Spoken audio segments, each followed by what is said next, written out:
parents told my brother that he could take my house, and I could just live in the camper in the backyard because I'm single and he has a wife and kids. I'll warn everyone here that this is going to be very long. So long that I'm splitting it into 2 posts and including a TLDR for each. I also really don't care who believes this. It's just so crazy that I don't blame anyone who calls BS. I won't argue about it. But this happened to me. I also really don't care if anyone in my family sees this. I'm not gonna sugarcoat anything. But I'm also not going to reveal any details that'd clue anyone into who I am that doesn't already know me. I'm a single man in my early 30s. I've got a brother who's 29, and he's already got 4 kids now. He had his first at 22, and the second followed a year later. Then the third 2 years after that.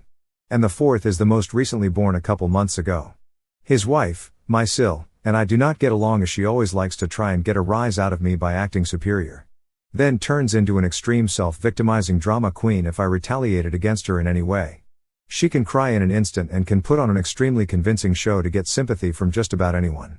My parents and brother absolutely adore her, even though they know exactly how she really is and just don't care.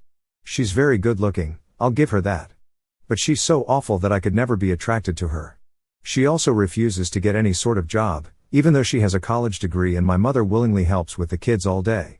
So their finances are entirely dependent on my brother. This also means they can't afford to live anywhere but my parents' house. And privacy is a bit of an issue with all of them under one roof in a 3-bedroom house that was built in the 60s. Growing up, my younger brother was also the obvious favorite. We're 3 years apart in age, but he developed a superiority complex because I was badly punished if I retaliated against his antics in any way back then. It was obvious my parents cared for him a lot more because he got the lion's share of everything unless people called them out on it. Which did happen a fair bit by other members of family. Which is why my parents packed us all up and moved us about 150 miles away from them, so they generally would see us on holidays since it was a 3-hour drive. My brother got physically abusive towards me on a number of occasions, flirted relentlessly with my first girlfriend to the point she broke up with me, and laughed at any misfortune I had. And my parents just told me to suck it up whenever I was upset about it. I only got equal treatment when my parents wanted to keep up appearances. I admit it was rather funny to see the looks on their faces whenever they had to treat me equal to my brother on birthdays and Christmas because other people were present. We had relatives that were very nosy, and loved gossiping drama. So my parents did their best to hide what was really going on, and threatened to take all my stuff away if I didn't keep my mouth shut. If anything, it just made my parents celebrate more when I turned 18 and moved out because it meant they no longer had to provide for me. I wasn't even done with high school yet when I moved out. But couch surfing was far better than living with them. I was low contact ever since leaving home. They didn't even show up for my high school graduation. But I really didn't care. From that point on, I would usually only see my parents and brother on holidays like the rest of the family. The start 2020 pandemic was not kind to me. I lost my job, and couldn't renew the lease on the condo because my roommate also lost his job and neither of us could afford the place on unemployment money. It was a rented 2-bedroom condo that I really loved. As the lease was ending, my roommate left early to move back in with relatives, and I had to sell nearly all of my stuff because I was soon going to be homeless if I didn't downsize to an extreme. I really shouldn't have rented a place that was so expensive. But I liked living the high life. Until that life wasn't kind to me. And I realized I should have been living somewhere far cheaper so I could have saved more money to fall back on. But I had a plan. I own a truck simply for the fact that I've always loved trucks, so I found a $1,000 camper in good shape and put it on my truck just so I could live out of it for a while. It was supposed to be temporary, but I ended up living out of it far longer than I ever thought. I originally was hoping to be able to live out of the camper at my parents' house, where my brother and his family still reside as well. But when I asked my parents to let me stay for a while, they told me they had a full house, and didn't want me there. Plus, we hadn't exactly gotten along in the past decade. They said they'd only agree to let me park my camper there if I paid them basically what it'd cost to rent an apartment in my area. That was way too much just to park my camper. I was jobless and trying to save as much of my unemployment money as I could till I could find a new job. I may as well be living in an apartment with that rent price they were asking.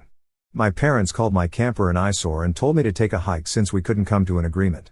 And Sil thought it was absolutely hilarious I had to live in a camper. My brother joined her in pointing at and mocking me while calling me a homeless bum. I parked my truck/camper in a store parking lot to sleep on the first night that I had nowhere else to go. I felt scared out of my mind that someone might try to break in. Suffice to say I didn't sleep well that night. There was nowhere else I could go as any other relatives that owned houses were fairly far away, and all my friends were all apartment people. And I was pretty attached to my area as well. So I didn't want to just leave. I'd also had my mail forwarded to a friend's apartment. It was the only way I could still get my mail anymore. Finding a stable place to park was pretty difficult. I went looking around to try and find a job similar to my old one. It took months of living the nomadic camper life. In that time, I had to deal with a lot. Everything from beggars and drug addicts, to people demanding I leave because my camper was an eyesore. At one point someone who told me to move claimed to be with an HOA. I wasn't even parked on a street with houses.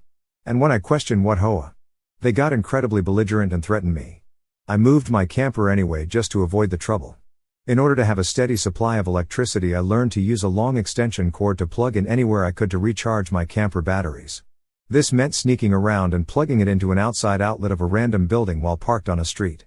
I know that's a crummy thing to do. But I had to keep my batteries charged so my refrigerator would stay cold. I had a small solar power bank for recharging my phone. But I didn't have anything like a generator. And generators are noisy and require fuel anyway. So I did what I had to do. After months of living like that, I finally managed to get a new job. I had to move to the neighboring city to find a job that didn't involve retail. I worked retail while in college and promised myself never again. Though I was nearly ready to break that promise. I was still getting unemployment money. But I had no stable place to live while receiving it. And I didn't want to still be jobless when it ran out. Plus I was bored out of my mind. I had little else to do but read, watch movies on a small portable DVD player, use my phone or laptop, and keep note of where I could park and what local public bathrooms I could use. I kind of envy that the Japanese have public bathhouses. We could really use stuff like that over here. When I finally landed a new job, I practically lived in the back lot of the building by the warehouse in old employee parking spaces literally no one else seemed to bother using because they were so far in the back that the area was borderline forgotten.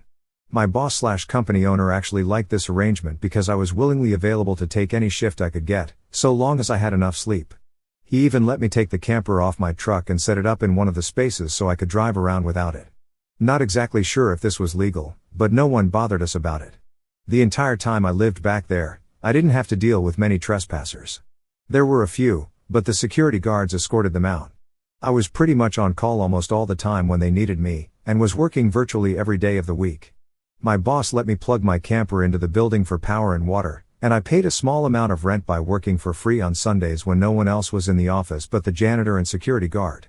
Beyond that, I usually had to shower at a friend's apartment, or at my local gym as the camper didn't have a shower in it, and only a portable toilet. And I didn't want to fill it because emptying it is a nasty chore. So I used other bathrooms as often as I could. I had a key to the warehouse, and could go in to use the bathroom there at any hour. I was even on a first-name basis with the night security guard. He's since become one of my closest friends. The camper was easy to heat in the winter with a small electric heater. Summers were not fun though. The camper didn't have AC, so I had to get a used portable air conditioner just to make it bearable. I made a lot of overtime pay, and hands-on learned some new skills from other employees. Eventually midway into this year I landed a better position in the company as a supervisor, and started making a better salary than my old job. That's when I decided I wanted a house. The scare I'd gotten from losing my condo made me realize I needed something much more stable for the long term. I looked around for something close to my work, and just 2 miles away found a 3-bedroom manufactured home on a small property.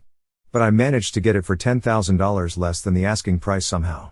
I used nearly my entire savings for a down payment and got approved for a home loan. I finally didn't have to live in a camper anymore. There was enough space for me to back my truck in behind the house to take the camper off to set it up in the backyard. So I put it there as its own little building just in case I want to use it again. When I was fully settled in the house, I was dumb enough to brag about it on my book of faces. My family saw the post, and that's where this shit really starts. After a few weeks my parents and brother along with his family came to visit completely unannounced to have a tour of my home. I didn't even give them my address. So how they found out where I live, I still don't know. None of my friends have fessed up, and no prior family members visited me before that. So I wonder if they stalked me at work and followed me home or something. It really wouldn't surprise me. Once I opened the door, they practically all shoved their way in like rambunctious tourists. Then just started making themselves at home. They all kept poking around and Syl had this creepy smirk that she was repeatedly flashing me. And it was only later that I figured out why. And it made me madder than a bull on steroids that just got stung by a hornet. My parents were constantly talking about how I've got so much extra space now. And it's too much for someone like me who has no wife or kids. Sure, not now. But maybe someday. And my brother kept remarking about how there was more space than our parents' house, and my house was closer to his job too. Red flags all around, I know. Eventually my brother asked me to speak privately. Everyone else suddenly left the room and piled out onto the front porch. That's what finally made me realize they'd planned something. My brother, let's call him Dan for the sake of simplicity, said the house was too much for me alone.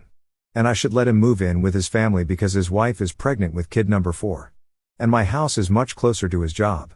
He pointed out that I already have the camper, so I could just live in that outside while they live in the main house. And I'd like to point out that Dan never once spoke of offering rent. Mind you, he's got a good job. He also started talking about how there would be changes, and even curfews. And that I couldn't just walk in at any time without prior notice. If it weren't my brother, I'd think the person I was talking to had lost their mind. But Dan lost his marbles long ago thanks to our parents treating him like he was the center of the world. I tried to speak, but he kept talking over me as if I had no say in the matter. There was no way in hell I'd rent my house or parts of my house to him.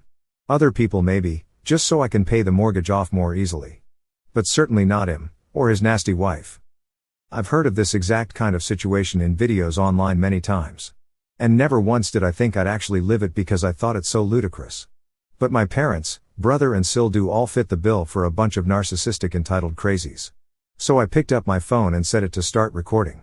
Then just held onto it. Dan didn't even seem to care or notice that I'd done this, and just sat there with his arms waving around while talking about all the reasons of why he needed my house.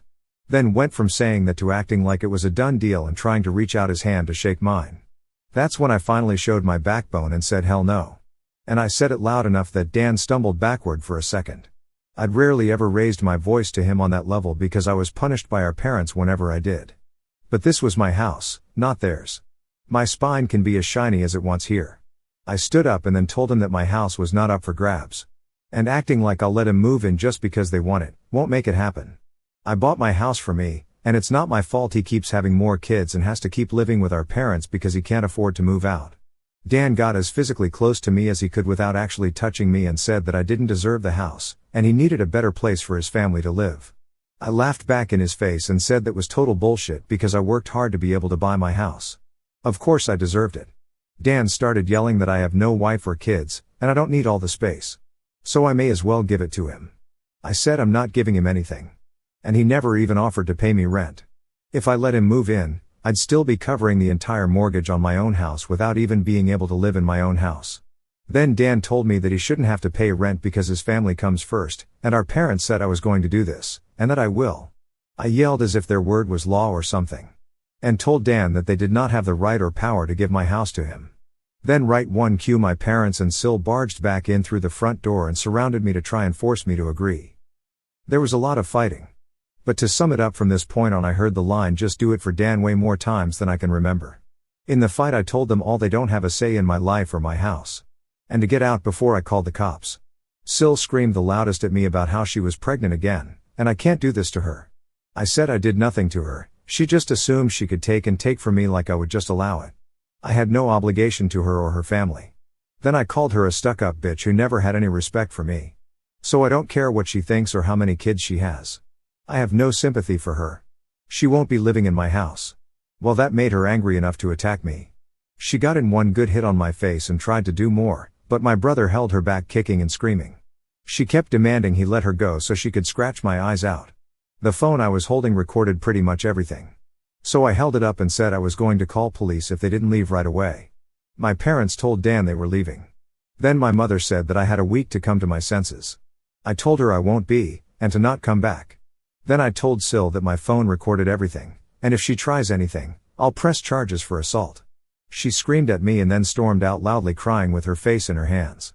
My mother was the last one out the door and said that I better do this for Dan and Sil. I responded by telling her I won't be. TLDR, family raised my younger brother as the golden child, so I made my own way in life. Then I lost everything and they wouldn't help me when I needed them the most. I ended up living in a camper for years until I got back on my feet and bought a house after some hardcore saving. Now my parents want my house because they want my brother and his family to be able to live there, and make me live in the camper in the backyard. Brother acted like it was a done deal because our parents said so. I kicked them all out. Part 2 of parents trying to take my house from my brother. They broke my locks to move in while I wasn't home. As I stated in the first half of my post, many will find this unbelievable and long. Yes, I am aware there are similar sounding posts online already. I've seen a number of them now. But it's not like those posters have a monopoly on this sort of shit happening to them. If anything, I'm surprised this site hasn't been better weaponized against this sort of thing, since entitled people should be more afraid of getting outed here. But anyway, I do not blame anyone who calls bullshit. I would too if I was reading this.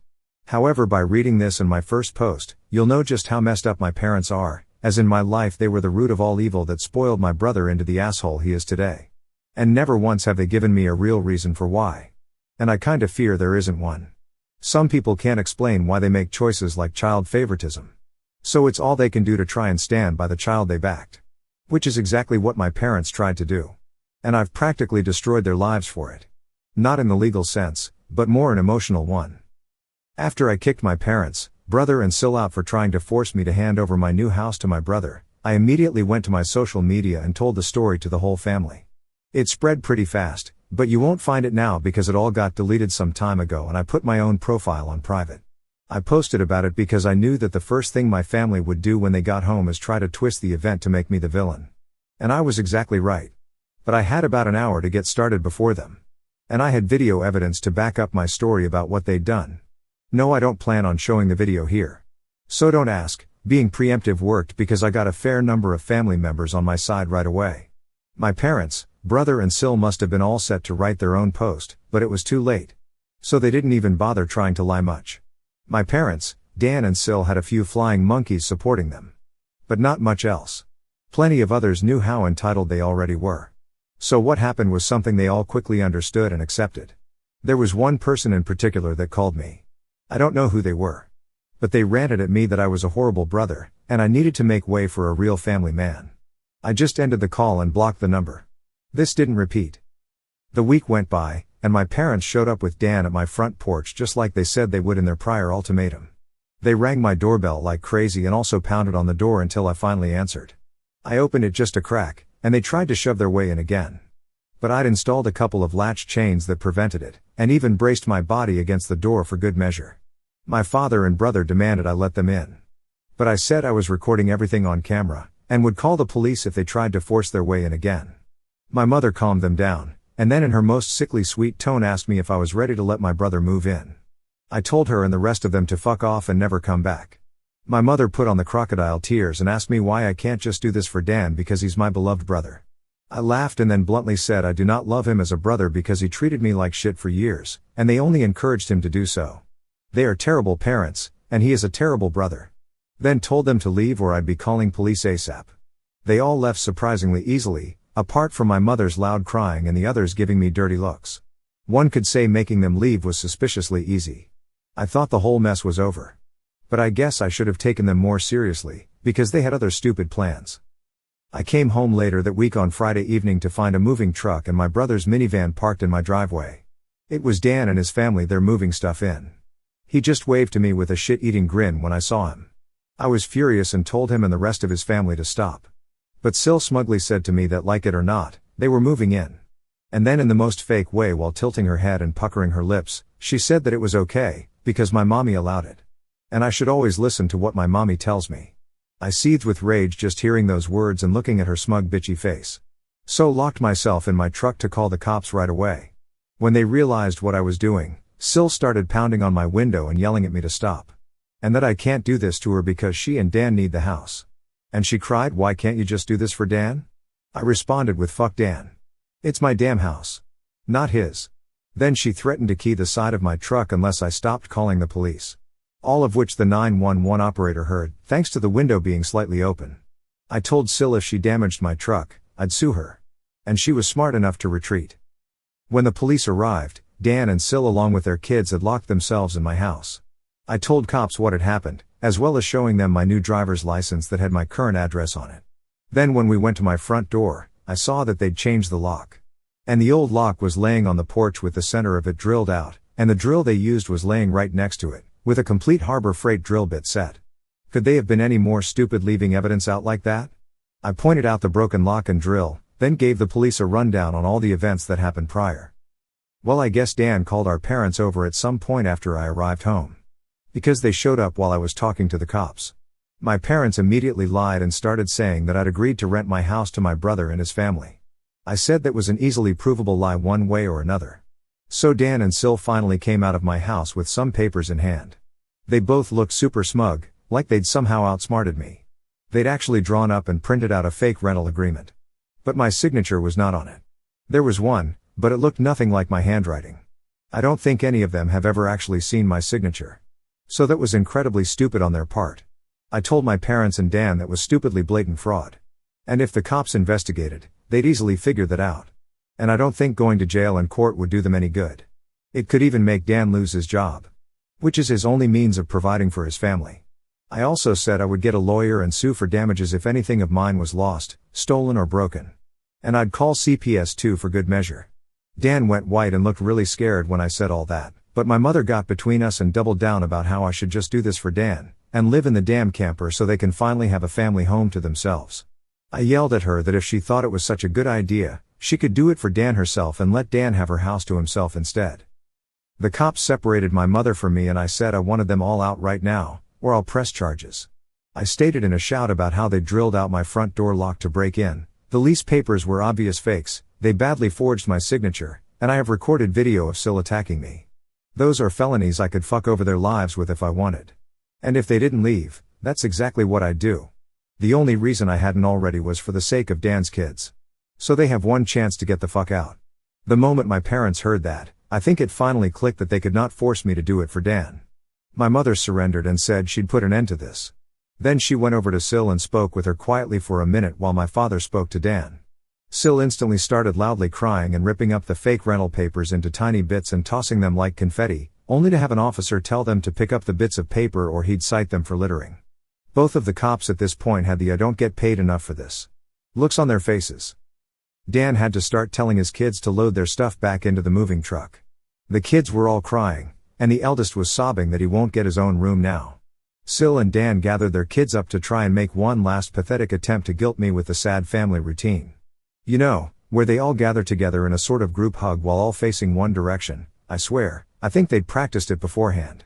All of the kids had the same pleading look with quivering mouths. Sil kept rubbing her pregnant belly and tilting her head to look like a sad puppy, and my brother just made the saddest face he possibly could and said, "Please don't do this. We need to be able to live here." But I didn't falter and told them to keep packing. All the kids and Sil turned the crying up to 11, and Dan yelled at me, "Are you satisfied with yourself? You've denied us a home because you're too selfish to share and help out family." I ended up laughing like a maniac and retorting that what he was trying to do was taking, not sharing.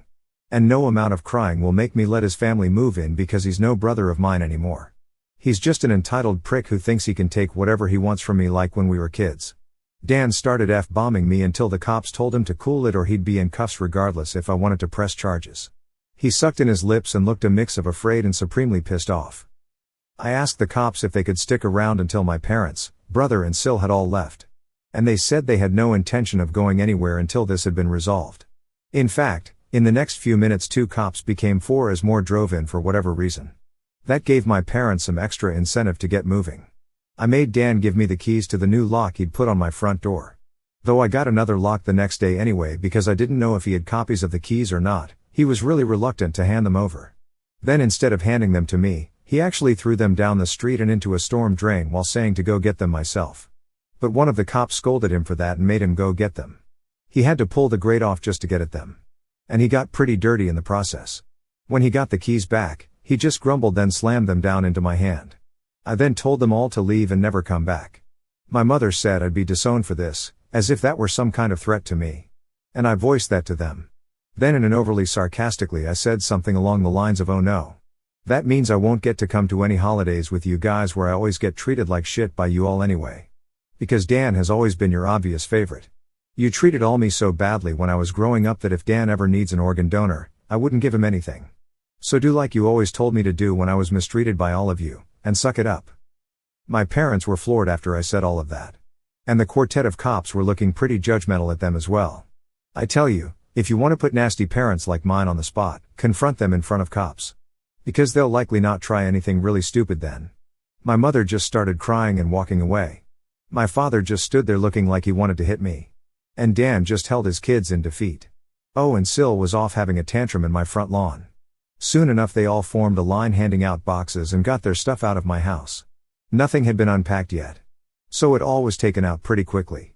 But while doing it, my mother kept saying it wasn't too late, and I could still do it for Dan several times. Each time trying to bargain more and more to try to make me change my mind. She said that Dan could pay me rent if I let them stay. And when that didn't work, she said I could move back in with them to let Dan rent my house so I wouldn't have to share the building. I told her to shut up and keep packing boxes because I don't want Dan or his family around, I don't want his money, and I certainly don't want to live with him or my parents ever again after the way they treated me when I was a kid.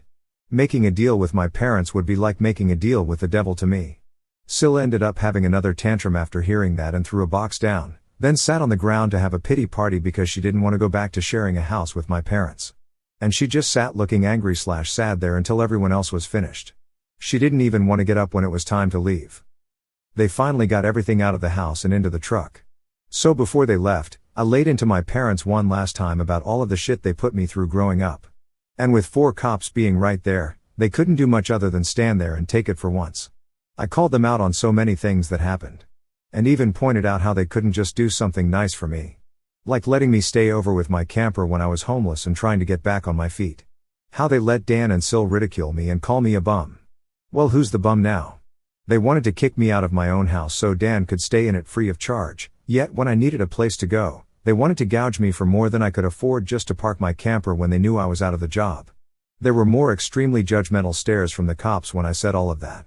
So I put my parents on the spot one more time and asked them what I ever did other than being born to deserve being treated so badly. Because when I finally have a bit of success in life, they want to snatch it away from me for their favorite child since they'd rather I give everything to Dan, and have nothing for myself. I bought my house using the money that I earned. I owed them nothing, and I won't be asking anything from them ever again. Because clearly I will never be anything more than a doormat or a cash cow in their eyes. I got no answers from them. They just stood there looking like fish out of water. So I continued ranting and asked them what in God's name made them think they were such good parents after all of that. My father was beet red.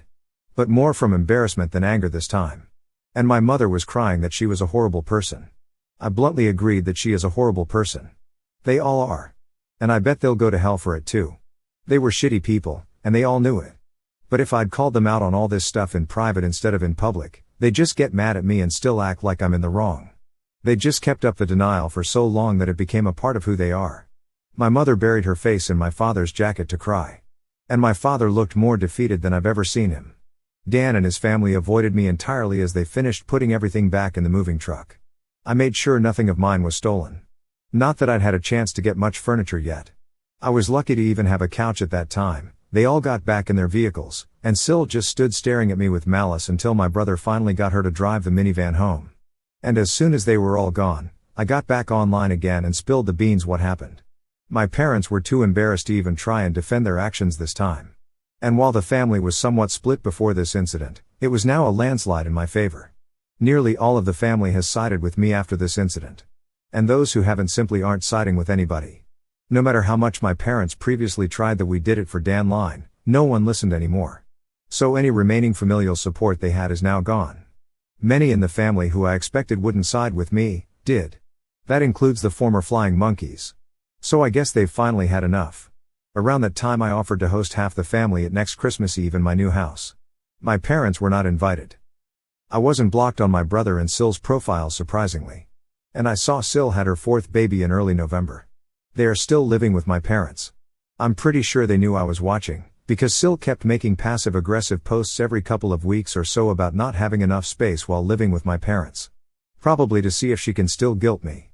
And I'm sure it's driving my mother and father up the wall because they aren't getting any peace and quiet in their old age with 3 rowdy obnoxious kids, a mentally unstable Sil, my golden child brother, and a newborn baby in the house all at once.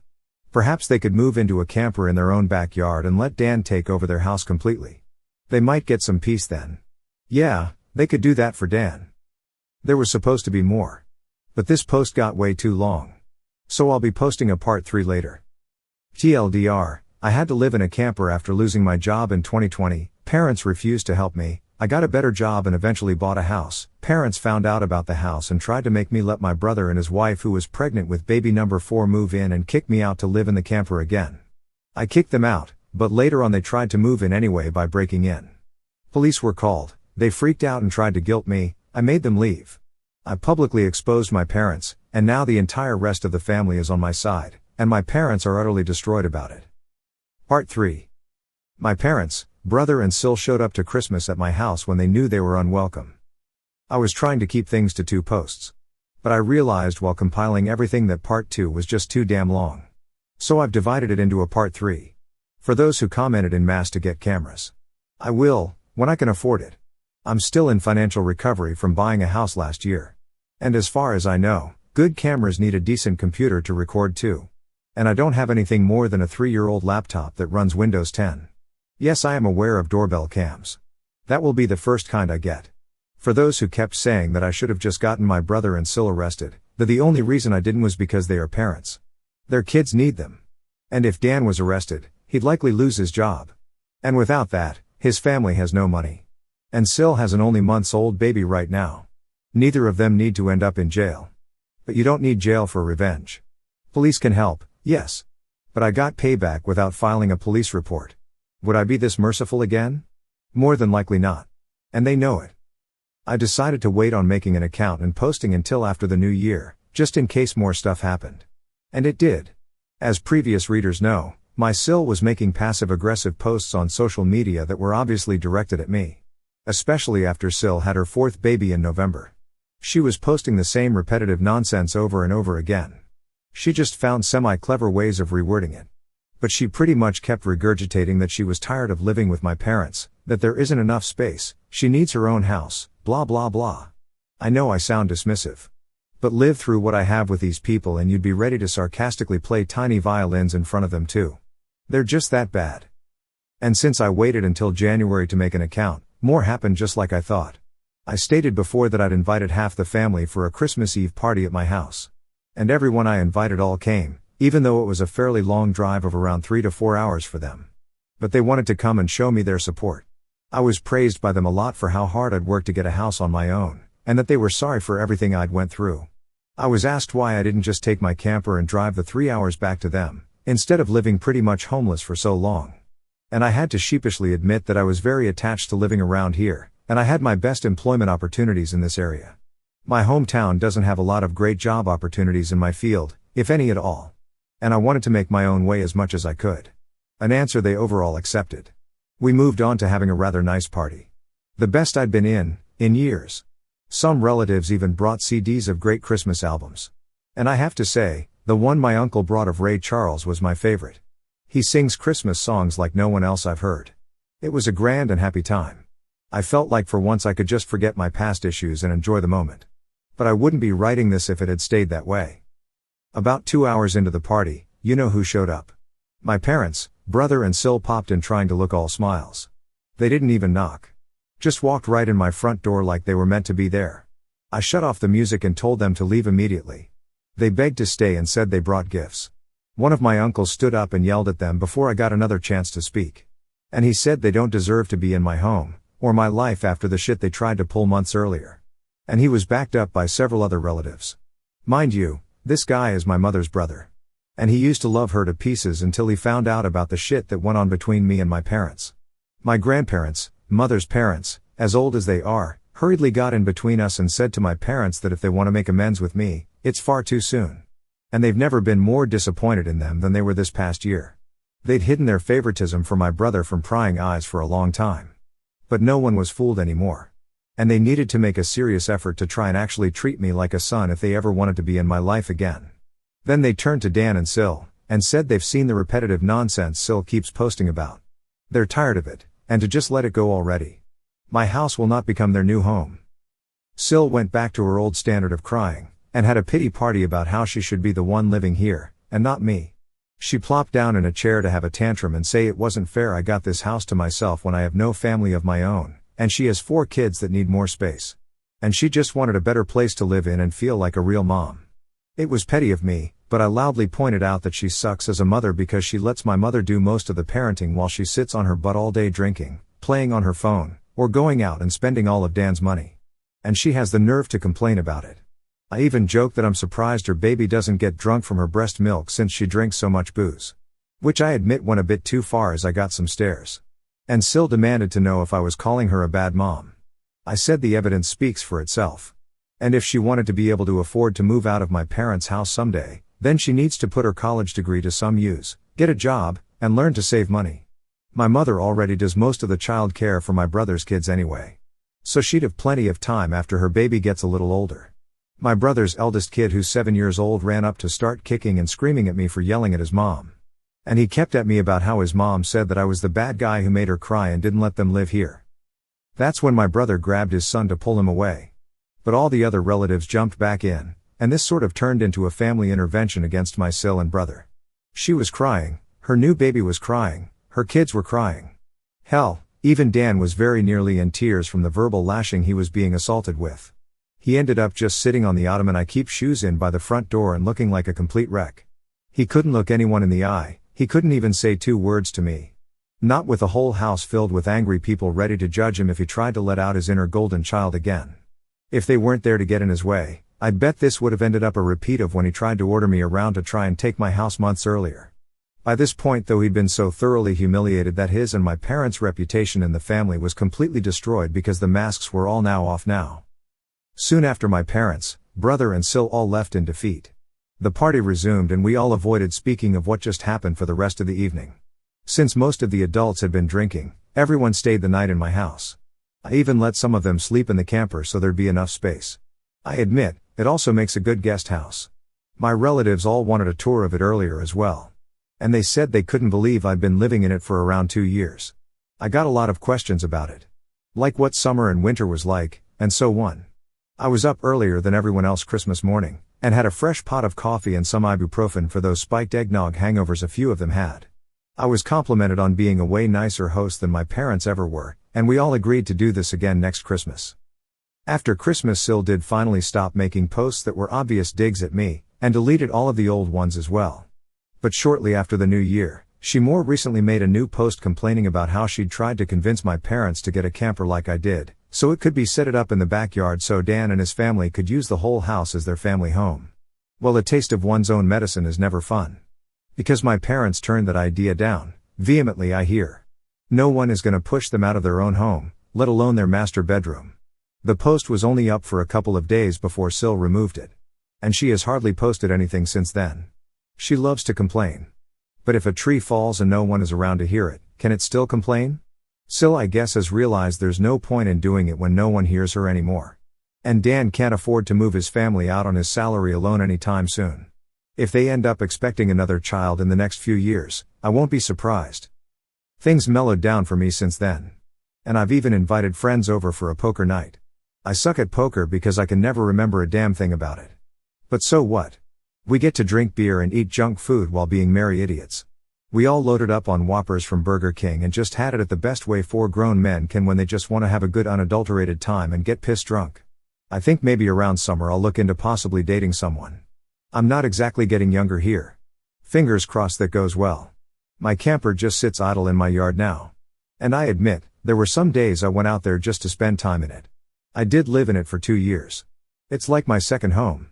And maybe one day I'll actually get to use it for camping, like it was meant to be. I've never been camping. My parents considered it a waste of time. So it'd be a completely new experience for me. This pretty much marks the end of what happened. My parents, brother and Sil have all been staying very clear of me. In fact, they seem to have gone back to acting like I don't exist, like they did before I bought a house. Not like that bothers me at all. It's better that way. But they'll inevitably come back in some way. I know they will. I just wonder what kind of stupid thing they'll do next. If anything notable like all this ever happens again, I'll make another post if this account is still active. TLDR, my parents, brother and Sil showed up to my Christmas Eve party and were met with total verbal destruction at the hands of a lot of the family. Sil played it up like a crybaby and only made things worse. And then they were all kicked out. Part 4. My parents and Dan were back sooner than I thought. And they wanted money this time. This will not surprise some people who commented on my previous posts, because my parents did some of the exact things they said they would. Which was wanting either my money, or my signature. I did expect the classic lines of narcissists saying that I owed them, or give me some kind of socialist BS of sharing the wealth. But that was just my imagination running wild. The ensuing situation was somewhat similar to that. But much more tame, I guess you could say. They seemed to know not to push me too far now. And were mostly aiming for pity. It began when my parents recently got in touch with me through social media, and asked for a meeting in a public place of my choosing. It just screamed trap. But I wasn't afraid. In fact, I was amused. They know I'm not to be fucked with anymore. So I could only wonder what they wanted this time. I picked a local restaurant that may have a name of an olive and a garden in it, and we met up there. Dan was with them. But he kept his mouth shut, most of the time. We had awkward greetings, ordered some drinks, and then cut to the chase. My parents begged me to help Dan get his own apartment so he could finally move out. Apparently, Dan's credit isn't so great. Gee, I wonder why? Could it be his wife regularly spends him into a hole? Well, they asked that I help by either supplying some capital, or by co-signing for the apartment and helping to pay the rent for it. I simply said no to both. That's when Dan spoke up in anger and yelled at me that I have so much, and I don't have a family to support like he does. He needed my help, and I should be sparing the money for his family since I don't have one myself. I laughed and asked where they were when I needed their help. That's right. They were pointing and laughing at me for being homeless. Or should we go further back to my childhood? I'd love to delve into that with plenty of ears to listen in around us. My mother grabbed my hand and begged me not to speak of any of it. My father and Dan both just looked away and said nothing. Pretty sure they wanted to say something like they used to at me, but held their tongues. I asked them if they thought I was rich or something. And their looks said it all. And when I told them I don't have that kind of money, they looked at me like deer in headlights. I broke it down about how much I'd managed to save for the down payment on my house, and the way I had to live and work in order to save that much so fast. And then how I spent nearly all of it on the down payment of my house. I'm still in financial recovery. I did have monthly income to spare, yes. But most of it was going right into my savings. I asked Dan what his yearly salary was, and when he told me, I pointed out that it was actually a bit higher than mine. I then loosely broke things down in rough math in front of my parents on how about 70% of my income goes to my mortgage, insurance, gasoline, internet, phone, food, and other bills. And then there's maybe 30% of that left at most that I can put into savings. And I need that money saved to get back on my feet in time. And I have to make sure I have savings to fall back on. My truck is from the 90s. If it were to break down, I'd need money to either fix or replace it. And there's other things one would need a rainy day fund for, like home repairs, doctors, taxes, lawyers, or anything in general you'd need quick cash for when it's a sudden unexpected expense. So, as you can see, I just can't spare money for Dan. And I also refuse to co-sign for anything as that would leave me on the hook for any bill Dan couldn't or wouldn't pay. Then I pointed out that, that's likely why my parents didn't co-sign for Dan's apartment themselves long ago. And my mother just started crying again. I was pretty much one step ahead of them in all of this. I'm not an ATM, and I'm not a fool. And I stated that right to their faces. I expected my father to become angry with me like he always does. But this time he just, well, didn't. I've known this man to explode on me for the slightest provocation of not enabling my brother all of my life. But this time he just didn't do that. There wasn't even a sneer on his face. The only way I could describe the look he had was regret and defeat. Maybe regret for being a shitty parent. Or maybe regret because he can't bully me around anymore. Who knows? Either way, my parents couldn't really argue with me, and I wasn't about to give them any money.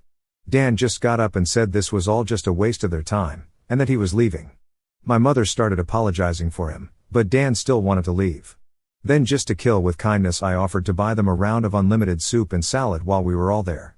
I guess they couldn't turn down free food since we hadn't ordered anything but drinks yet, and they stayed. I went out of my way to talk about anything other than money. Dan remained quiet, and was either eating his food or looking at his phone. But my parents just awkwardly talked with me. They brought up that they've recently joined a local Christian church. And that they'd already been going for the last 2 weeks. I said good for them, and they of course started trying to advertise that they'd like me to go too. I simply said no thanks, and they were smart enough not to push further. When the meal was finished, Dan left a $10 on the table for the tip and walked off without saying another word to me or anyone. My mother just excused his behavior and we all parted ways. That was about it. Not nearly as much drama as I thought there'd be. But this is still far better than how things used to be with my parents and brother. As for Sil, well, she's been regularly complaining online about my parents. She really doesn't seem to like the fact that she's not queen bee of their house. And I think her toxic is finally getting to them. Why else would they be so desperate to come crawling back to me? Sil actually wants my parents to move into a camper like I had to do in order to make space in the house. And she's being told no. Every time. She does seem to have a following of Karen-minded people like her though. Because here and there I get messaged by someone I don't know, that are intent on raging at me for not giving up my house for Sil. I don't bother to argue with these people anymore. I just block and move on. Though there was one persistent troll who had my phone number. And they call from a different number every time. Yes, it seems to be the same person who called me to say I need to make way for a real family man like Dan. But I could care less. The calls though, seem to have slowed down, if not maybe stopped. Because I made it clear to that person that they were only amusing me by keeping this up so long. The last time they called was around the beginning of the month. And it's been silence from them since then. Update: parents tried to make me give my brother my house. Part 1. Well, I figured I'd wait half a year or so after the original post to update everyone. But it ended up being longer than that. Yes, things did go bad again. But not really for me for the most part. I'm pretty much fine, if not almost unscathed since last Christmas, apart from the time my parents and Dan came to me for money, as my last post told, and a more recent confrontation between me and Sil you will read about here. I did get a few cameras for my house, including a Ring doorbell in front. I didn't tell my family about the cameras just in case. But thus far no one has attempted a break-in. I think the way I outed them all before scared them into leaving me alone, for the most part anyway. I've taken to renting out 2 of the rooms in my house. One to a close friend, the other to a friend of said close friend. Both have been fantastic tenants. They know to keep quiet and leave me alone most of the time, and even have small refrigerators they keep in their rooms so they don't need to keep any of their drinks in the main fridge. The deal I gave them on rent was too good for them to pass up. It increased my monthly income well. And even after taxes, I'm still monthly putting away some decent amounts in the bank since the rent money pays a good chunk of my monthly mortgage. You're all probably wondering how my parents, brother and Sil took to me renting out those rooms to friends. Well, the answer is, not well. My father and Dan stayed out of it. But Sil freaked out, which made my mother come crying to me over how I could have rented those rooms to Dan and his family instead. We had a bit of an argument in which I pointed out for one thing, they fucking broke into my house before to try and steal it. She wouldn't want to let someone who did that move in with her. Also, there wasn't enough room for me, Dan, and his entire family in my house. Not that I'd ever share a roof with him anyway. It's a 3-bedroom, and a manufactured home no less. I have the master bedroom and its adjoining bathroom. That would have left only 2 small rooms for Dan, Sil, and 4 kids. Not to mention they'd be annoying AF to me all the time. Also, she knows very well I can't be around Sil because she intentionally antagonizes me. And they all mocked me when I was homeless before.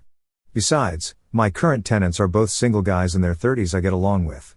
My mother had some sobbing excuses for a while. But she finally let it go and admitted she was just desperate. Edit: parents found out I was renting rooms out because Sil basically stalked me in some way. Then she told my parents, and then my parents contacted me. And then my mother came over to cry about it. Since then my parents haven't bothered me once about the house. So things are good for me. My parents and Dan, not so much. It turns out Sil is a far worse person than even I thought. I already knew she was a gaslighting self-victimizing drama queen. But she sank even lower. Because Dan's youngest child turned out not to be his. Yeah, you all read that correctly. Sil had an affair. Which in retrospect isn't all that surprising. And something a few people here totally called months ago. After being caught, Sil was ousted from the family. Dan just recently finished with his divorce. Which actually went in his favor since we thankfully live in an at-fault state. Dan also sued to get his name taken off the birth certificate of the youngest child, and won. Basically, after the incident where my parents tried to force me to hand over my house, things got pretty tumultuous over at their house. Sil blamed me, a lot. She was convinced somehow that I had tons of money, like I'd won the lottery or something, and that I should share the wealth. Apparently it was her idea that they come to my Christmas party, because she hoped they could all try to get on my good side. It was also her idea to make my parents and Dan try to get money from me for an apartment. So it really burst her bubble when Dan and my parents informed her of how my finances actually were. For the longest time she had Dan and my parents fully engulfed in her toxic mindset, and only fed their narcissism with her own. So her blaming me made the rest of them blame me.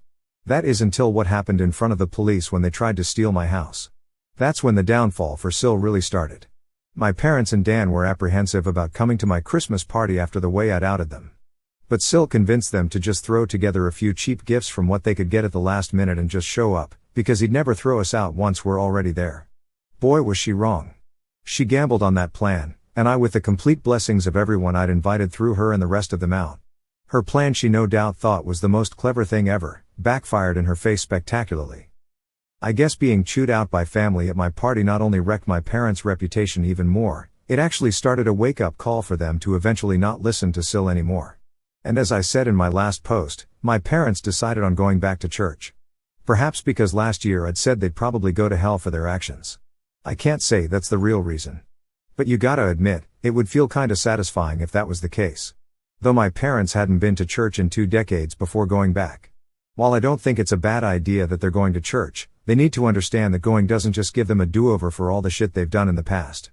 But I have a little faith they're at least trying, because my parents came to my house without Dan to personally apologize to me after they'd seen an animated video of my first 3 posts.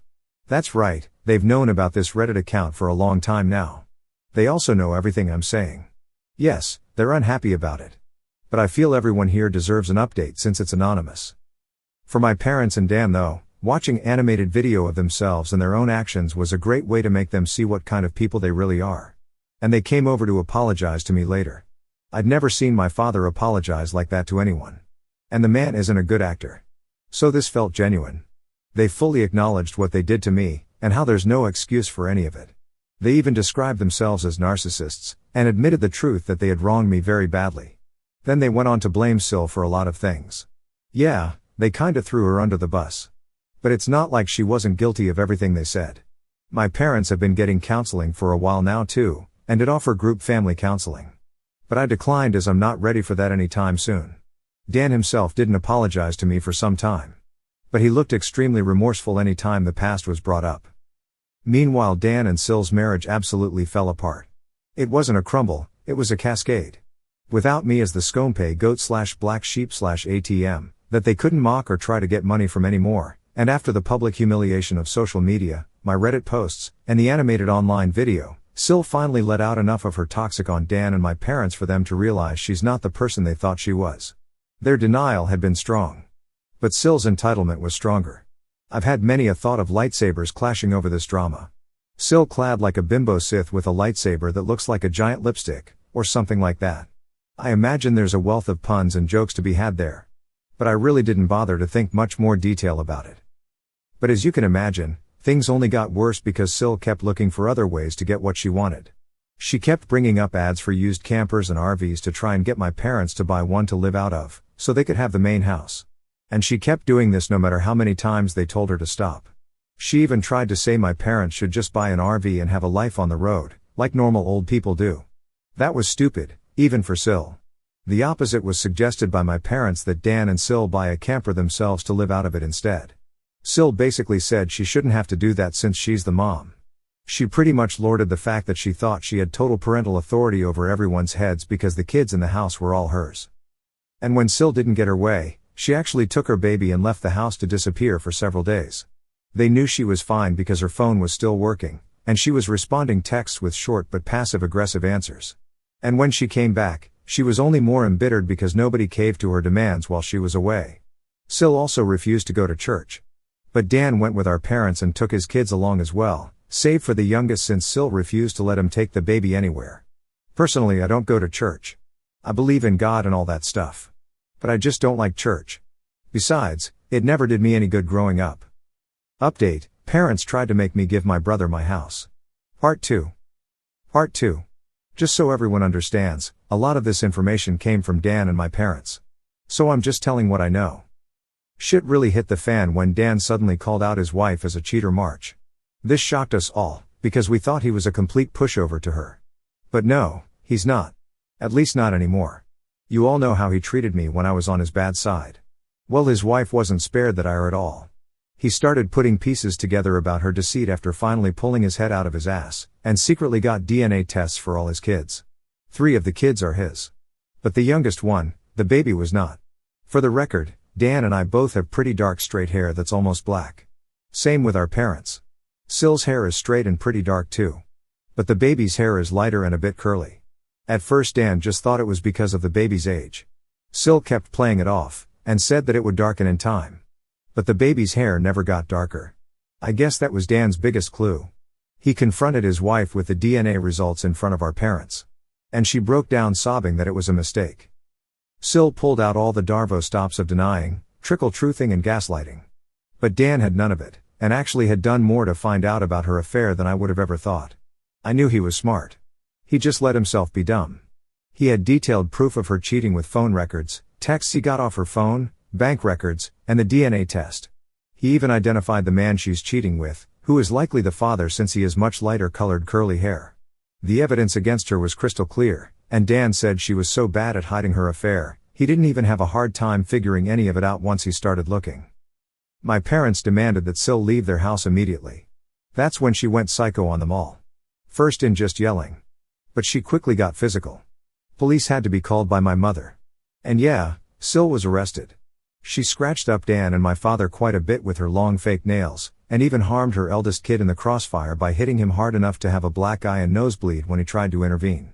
Dan was smart enough to have his phone recording nearby when he confronted her. So the police had all they needed to arrest her for assault. Sil's parents had to drive over to bail her out. Then they came back for the baby, Sil's stuff, and her car as well. A couple days after Sil got bailed out, she showed up at my house because I was apparently next on her shit list.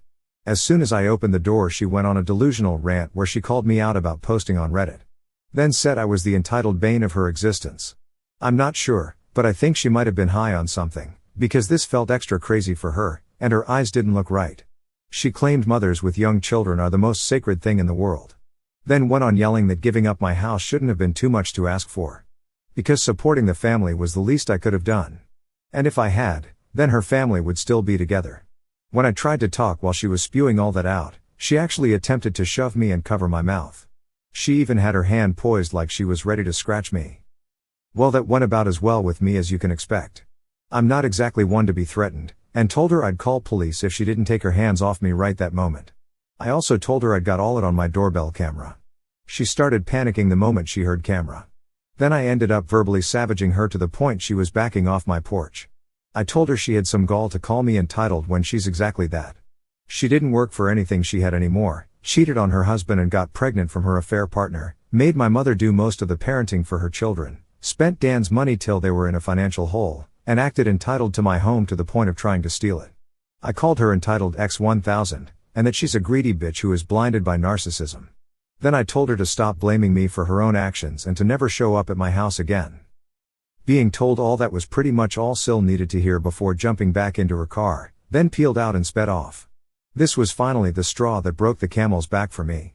Now that she was separated from Dan, I ended up finally going to the police and filing a report on her for harassment and the assault she'd done on me last year, and her putting her hands on me at my front porch only added to it. The police have it all on record now. And I gave copies of the video to Dan for his divorce lawyer. And yes, I did file for a restraining order against Sil. It was easily granted because it was obvious the woman is unhinged. She's not made a social media post about me since that I could see. But that's just because she put her profile on private. I hope her blame ship against me has long since sailed. Either way, she's left me alone. Sil was still with her affair partner during the divorce. At the time, I had no real idea of what kind of man he is.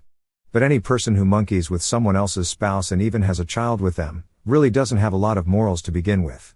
Once the divorce was underway, Sil admitted that Dan just wasn't man enough for her anymore because he couldn't afford to give her the lifestyle she wanted. She actually believed herself to be on the level of a trophy wife, and that she deserves to be with someone wealthy. Dan said he pulled Amy and maniacally laughed at her. He said she was nowhere near hot enough to be a trophy wife, along with mentioning any other faults she had. Sil ended up humiliated by this, and ran off like a child. Due to having to live with her parents, Sil was forced to work in their family business because Dan wasn't giving her access to his bank accounts anymore. She'd already maxed out all the credit cards he previously gave her. And she griped about having to work for her parents despite having a college degree. But I think they were the only ones who'd employ her anyway since she's got a criminal record and a decade-long gap in her resume. I've heard from Dan that her parents were severely disappointed in her as well. But that was just a rumor. They could be just as bad as her for all I know. Either way, the shit show of a divorce really took off once it got going. Sil didn't walk away with much from it. Especially because she had an affair, physically hurt her husband and eldest child, and it's an at-fault state, like I mentioned earlier. So she kissed any chance of getting her way goodbye. I'll go into detail about it in the final post. Update: parents tried to make me give my brother my house. Part 3. Part 3. This is what I know of the divorce from my brother Dan. Dan's lawyer pulled some strings to get the divorce started as fast as possible. But it cost him. I don't know the more specific details, or how much it all cost. They never told me.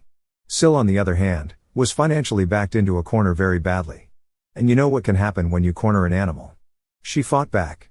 But the law was not on her side, nor was her dwindling finances. Sil's parents had to pay for a lawyer for her. And not a very good one either. Also, she actually brought her affair partner to the divorce court to testify on her behalf. This guy was a real piece of work. He had a bronze tongue and a charming smile he tried to use to his advantage. He claimed Sil had been wronged by an incompetent husband, which is why she sought the arms of another man. He claimed he was ready to take responsibility for his child he had fathered with Sil. But that Sil would still be needing the alimony for helping support herself and care for said child. He remarked that because Dan at the time was still on the birth certificate, alimony should be one of his obligations. Dan said this guy used big words and a charming smile, but seemed an extra special kind of stupid. And coming from Dan, that's saying something. The judge was also not swayed in the slightest, and told the bronze-tongued lout that he was a hypocrite for saying he was ready to take responsibility for his own child, while also holding his hand out for money from the man whose marriage he'd helped ruin. That shut him up. Dan was prepared to sue his wife's affair partner for alienation of affection too. However, that fell through. I guess it would have been on Dan to prove how much she'd loved him before the affair started. But after her mask came off and we saw the real her, we're not sure if she ever really loved him at all, or if she just loved having a meal ticket. Someone here pointed out Sil probably kept popping out kids to avoid getting a job. And you may have been right. Either way, Sil tried dragging out the divorce. But Dan's lawyer and the judge kept that from happening much. I swear, Dan must have seriously lucked out, because he got one of the meanest and most unsympathetic to cheaters judges in the state. And all the evidence we had on Sil made it easy to keep her from playing the victim. So instead she just let her real bitchy self out since there was no point in hiding it anymore. The court had all of the records provided by Dan and myself, police reports, photos and recordings to prove she was an abusive narcissist. There was a mountain against Sil that she had no way to climb over or hike around. She tried standing against the mountain. But that was prime avalanche territory. In the end of the divorce, Sil struck a deal to end things quick. Dan takes 3/4 of the credit card debt, gets his name off the affair baby's birth certificate, and Sil walked away with only partial custody of her children, no alimony, but also without most of the credit debts she racked up. Her being legally employed by her parents meant she had an income of her own to fall back on to start paying off her debts. She can see her other kids almost whenever she wants, and can take them on weekends. But for whatever reason has made very few attempts to even see them. She took them out to eat fast food a few times. But she never took them home with her. The kids are back in school now. So that gives her even less opportunities to see them. You'd think her parents would want to see their grandchildren. But they haven't contacted Dan about it. They barely saw Dan's children before that too. Now they may not even bother to see them at all. Do they hate kids or something? Even Dan doesn't know. But he tells me that his in-laws were always indifferent to him. As for Dan, well, he really did love his wife a lot. So the betrayal of her cheating made him hit the bottle hard. Rewind back to the night of his confrontation with his wife. He came to me in a stupor with a whiskey bottle in hand and his face all scratched up and covered in bandages. I wouldn't say he was drunk yet. But I freaked out seeing him looking like that at first, then berated him for driving under the influence. But that didn't really mean much to him compared to the betrayal of his cheating harlot of a soon-to-be ex-wife. We spent a few hours hanging out in my camper so as not to disturb my tenants. All the while Dan was drinking whiskey straight from the bottle and crying that he's a fool. And how he regretted ever marrying Sil. Pretty much any time he mentions her now, he just refers to her as that bitch. So that's ex-Sil's nickname now. Ironically, this time together was the most bonding Dan and I have done in 15 years. While he didn't exactly apologize to me, he called himself a shitty human being with terrible taste in women. Then said I at least didn't make his mistakes. Despite all he previously did to me, he's still my younger brother. And I couldn't risk letting him try to drive home. So I told him to stay the night and managed to take his keys. Then set up the bunk in my camper for him to use. I rented out my spare rooms after all. He was in no shape to drive home. And if he'd taken an Uber, he'd have to pay for it, and then have to come back for his car later. He was still a depressed crying mess, and didn't want our parents or his kids to see him like that. And frankly, I was worried he'd do something insanely stupid if I let him leave. I didn't want him to sleep in the house, so putting him in the camper was the best option. Just because that bitch fucked him over, doesn't mean I suddenly trusted him. So better for him to sleep it off in the camper. We both spent time in the camper playing games and watching movies on my portable DVD player. Poker was no fun with just two people, and Old Maid was just boring. Thankfully I had an Uno deck too, and an old school battleship game. He really liked those. It was enough to keep him distracted until he was finally willing to lay down after running out of whiskey. He threw up a lot of it in a bucket anyway. But he was not opposed to sleeping in my camper. In fact, he found the idea kinda cool. Dan had a lot of questions for me as to how I'd lived in the camper for as long as I did. And I answered them all, if not just to keep him busy. But I needed to go to bed myself since I had to be up early. So I left him with my portable DVD player and a couple of movies. That way he could amuse himself alone for a while, if he even managed to stay awake. Before leaving for work in the morning, I popped in while Dan was passed out in the bunk and left a bottle of ibuprofen and an energy drink on the counter of the camper's kitchenette, along with his car keys and a letter explaining to leave through the backyard gate. He saw himself out without trouble around 1:30 p.m. About a month after Xsil, aka that bitch, was kicked out, Dan came to me asking to borrow my camper. I guess he found it more comfortable than I'd thought when he slept in it. And he fully admitted he didn't ask sooner out of pride. But with his soon-to-be ex-wife out of the house, he'd decided to give up his room for his eldest kid. He's got 2 girls and a boy, with the boy being the eldest, and now 8 years old. The kids were all forced to share a room until that point. They just had curtains up for the boy's half of the room. But the boy often slept on the couch to avoid his sisters. I know the poor kid was really desperate for his own room. So I guess Dan decided to finally make a better decision as a dad, and came to see me in order to beg to borrow my camper so his son could have his room. If he could have afforded it, he'd have bought his own camper, instead of relying on me. And even said as much. I hadn't even gotten the chance to use the camper for actual camping yet. But I caved and let him use it since it was actually for a good cause. And he promised to buy his own in time anyway. No, I didn't ask for rent money for the camper. Dan is in enough of a financial hole as it is right now. Xsil and the divorce drained him. And I've learned that I get far better results with family lately by not being spiteful. I loaded my camper up and put it down in my parents' backyard. And my father put in a 30 amp breaker so it'll have enough power for Dan to run heat and AC when he needs it. I do miss the camper. After all that time living in it, it kind of felt like it was a part of me. But the only reason I loaned it out was for the sake of Dan's kids. Pretty much the only reason I still do anything for my parents or Dan is for the sake of those kids, as I've bonded with them. And yes, I know I may not get the camper back for quite some time. And likely not in the kind of condition I lent it out in. But I've warned Dan and my parents that they will be financially responsible for any damage they do to the camper, as well as its upkeep for as long as they have it. I also took many timestamped pictures and video of the camper inside and outside before lending it out. So I can prove its condition before it left. Dan even recorded a video with me agreeing to my terms. So that's as good as a contract. With the financial drain of the divorce, Dan's not gonna be able to get a place of his own for years, I'll bet. Though he seems to have no complaints about living in the camper at least. But I don't know if he actually likes it, or if he's just putting up a front. But I can guess it reminds him of the backyard forts we had as kids, since that's how it felt with me sometimes. Either way, he's living in it now. I did get some major props from the extended family for letting him borrow it too. I'm now referred to by a lot of them as the good brother Dan doesn't deserve. Either way, I think getting rid of Sil was a great first step in mending the family as a whole. I still have little care for my brother and parents after the way they treated me all my life. But I'm not gonna let Dan's kids suffer for it. Those kids have actually really warmed up to me. They're actually happy to see me when I come over, or when they visit me. I've even babysat a few times. Now that they don't have their mother's toxic around, they've become much nicer kids. Especially to me. I'm actually getting to enjoy being an uncle now. My mother is still doing the bulk of the parenting for my nibblings, and she's been acting as nice as possible to stay on my good side. My father often looks very defeated in my presence. But otherwise he's been either stoically quiet or just generally nice to me. But he won't talk to me much. Though that's leagues better than how he was before at least. I'm not letting my guard down either way. My parents do seem more happy that my ex-Sil is gone. And they often say they don't know what they ever saw in her. My mother especially, because the two of them butted heads over who was mom in the house for a long time. Now for the last part. At the same time as the divorce, Dan sued to have his name removed from the birth certificate of the baby that wasn't his. That bitch didn't really want to change it, because it meant no more child support from Dan if she did. However, there was a court-ordered paternity test for the man identified as the baby's father.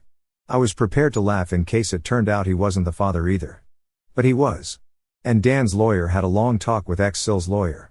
Sil had no leg to stand on, and Dan was ready to go to bat to make her situation even worse. She didn't have the finances to fight him any longer, and agreed to changing the birth certificate. The bronze-tongued lout who'd knocked her up, did man up to take financial responsibility as a parent. But he ended up not staying with Sil. He contacted Dan through his lawyer to tell him he'd broken up with that bitch, and that he wouldn't bother him again. I checked the social media of that guy after Dan linked me to it, and the lout was upset that now he's financially responsible for a child he never planned to have. And that he's too young for this. Guys, from what Dan's lawyer was able to find out, that man is just over 40. He looks younger than he is. But he's by no means a young man. Shortly after that he put his online profile on private. Sil did the same with hers a long time prior. So I've no more information left to give. This may be the end. Sil is out of our hair. My parents and brother have finally made a real effort to be better people. I'm surprisingly happy as an uncle, and my house is still my house. Update. Sil saw my posts. And is mad she can't do anything about them. No surprise, Sil saw my Reddit posts. She can't contact me about them in any way but with a lawyer thanks to my restraining order against her. And she likely can't afford to get a lawyer right now anyway, since the divorce financially drained her too. So she bitched to Dan about it, and demanded he tell me to delete my Reddit account. But not only has Dan read my recent posts, he no longer cares. He said they serve as a reminder of the prick he used to be. And he's not losing sleep about it. Besides, I've still helped him out despite all he's done to me. So he's not gonna be upset about it. My parents have also made sure to try and treat Dan and I more equally when I'm around too. My father is still a man of few words around me though. Someone pointed out that changing now after so long of treating me as the opposite of Dan, means he doesn't know how to connect with me anymore. And I think they're right. I don't mind the way he is now though. My mother has also developed a habit of saying she's sorry about every little thing in my presence. Dan told me that she and my father have been reamed a lot by extended family and their counselor. And now my mother feels like she needs to apologize for everything. This is all a stark contrast to how they used to treat me. Also, I didn't talk about before what Sil's opinion was on Dan borrowing my camper so his son could have his and Sil's old bedroom.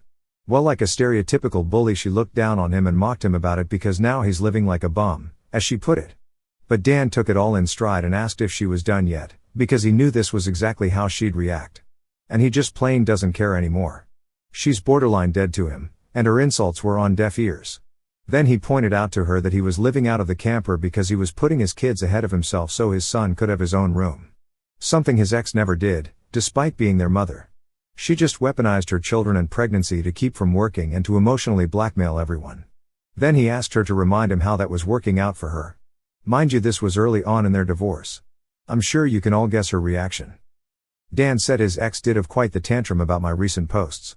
But no one has bothered to contact me on her behalf to take them down. So she just has to live with the well-deserved shame. She has been trying to act nicer to Dan lately. Guess the grass isn't so green living with her parents. Dan tolerates her as the mother of his children whenever they meet. But nothing more. He will never take her back. He's told me that he can never look at her like he used to. And the very thought of her turns him off emotionally. So Sil pretty much has no chance of reconciliation. I have no new info on Sil's affair partner. His social media is still locked down. Same with Sil's. And it's likely to remain that way as long as I have a chance of reading them. Update. My truck got egged on Halloween. Happened in the middle of the night / very early morning on the 1st. I suspect it was my Sil. But the person my cameras recorded was wearing layers of heavy sweats, and had their face wrapped up along with big glasses covering the eyes. You couldn't really tell if they were a man or woman. They came on foot too. So no identifying a car. They did look about Sil's height though. But that's not much in the way of evidence on its own. If it was Sil, she knew about my cameras. So covering her face and body for petty eggy revenge was probably the smartest thing she's done in years. Way to finally put her college degree to use. By egging a beat-up old pick-em-up truck. The egger showed up around 3 a.m. I was deep asleep, and didn't hear anything. Whoever it was that appeared that night, quickly threw a dozen eggs or so, all over my truck. They didn't attempt to do any more damage at least, and were gone in a flash as soon as the last egg was thrown. I didn't see the mess till I was leaving for work in the morning. I ran my truck through a local car wash during my lunch break. That took most of the egg off. Had to scrub it a bit more later after work. Egg really isn't good for the paint. But the truck is from the 90s, and doesn't exactly look mint anyway. I did take photos and filed a police report with the CCTV footage as evidence.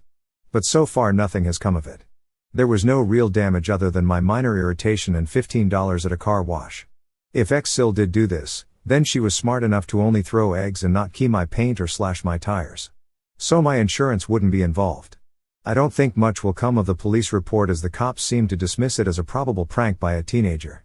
I get they were probably overworked. But at least the report will keep a paper trail in case of future incidents. I waited till now to post because I wondered if anything else would happen. But no. Just right back to peace and quiet. I would appreciate any good advice on the matter though. Just in case something like this happens again. Update: asked around with some people on the street about cameras possibly seeing the person who egged my car. Responses ranging from we don't have cameras to it was Halloween and people pull stupid pranks. Let it go. The few people who were helpful told me that I waited way too long to ask, and the footage auto-deleted. So basically the egger got away. But if it was Sil, I'm guessing she had to walk around a half mile in those sweats just to not get her car spotted on camera or something. It wouldn't surprise me if she questioned if it was even worth the effort. Oh well. I guess I'll just wait and see if the egger comes back next year. I did hand out printed pictures of the egger though. And even stapled a few up on posts. So now people in my neighborhood are aware at least. The tenants renting out 2 rooms in my house have stayed out of it.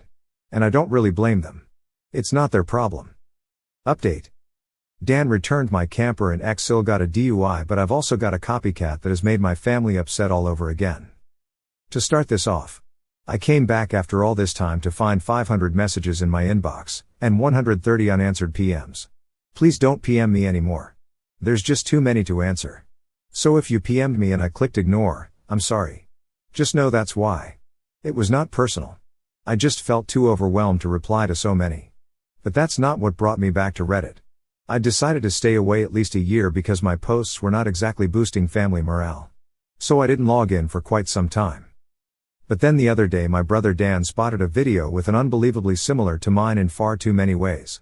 Only it was about an op with a twin sister instead of a Sil. But it had so much of the same.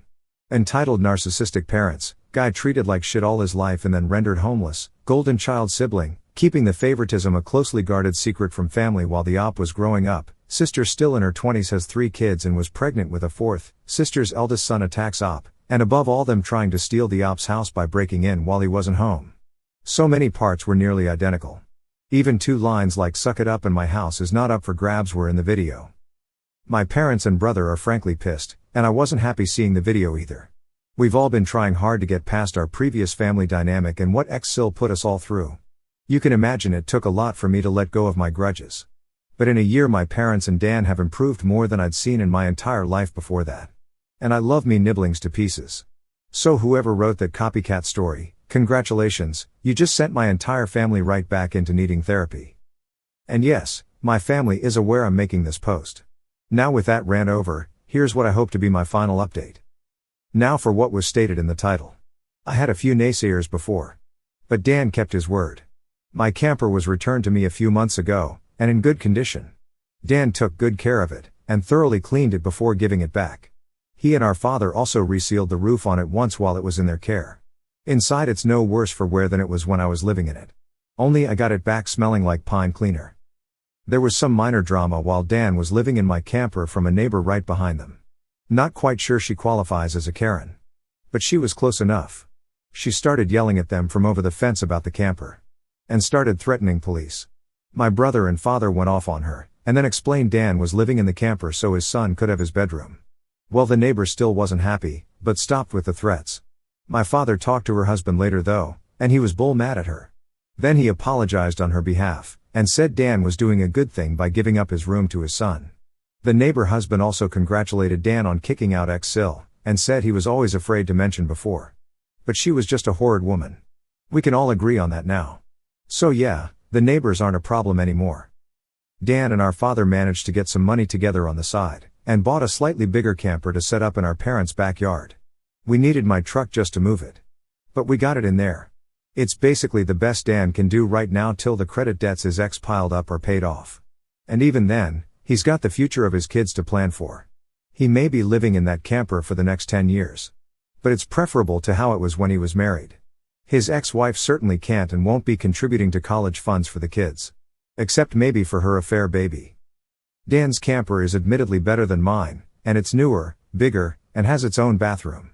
Mine does not. Although Dan never really uses said bathroom. It's basically become a closet since the toilet and shower are so tiny. If he needs to take a leak or something, he just goes in the house. Dan and I had a joking laugh about me being jealous he's got the better hobo house. And we bantered like sarcastic gentlemen about it. He's kitted out his camper with some better amenities. Like a flat-screen TV complete with streaming, video games, and DVD. He said it feels like he really has his own place now, even though he's just in the backyard. And he's much happier now that he's divorced.